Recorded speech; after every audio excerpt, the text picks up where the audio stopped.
అంగన్వాడీ కార్యకర్తలు సహాయక సిబ్బందిపై ఎప్మా చట్ ప్రయోగించడాన్ని తీవ్రంగా తప్పుబట్టారు టీడీపీ జాతీయ ప్రధాన కార్యదర్శి నారా లోకేష్. అంగన్వాడీలపై ఎస్మా ప్రయోగం నియంత పోకడలకు పరాకాష్టాన్ని విమర్శించారు.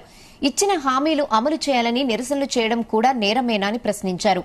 ఎస్మా ప్రయోగం జీతంలో కోత నియంత పోకడలకు నిదర్శనమన్నారు. తక్షణమే ప్రభుత్వం జీవో 2ను వెనక్కి తీసుకోవాలని లోకేష్ డిమాండ్ చేశారు.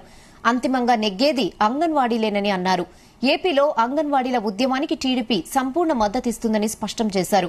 ఉద్యోగాలు రాక రోజుకొక నిరుద్యోగి ఆత్మహత్యకు పాల్పడుతున్నారని, కానీ ఏమీ పట్టనట్టు ఇలా ఫ్లెక్సీలు కట్టుకుంటూ పోతున్నారని లోకేష్ ధ్వజమెత్తారు.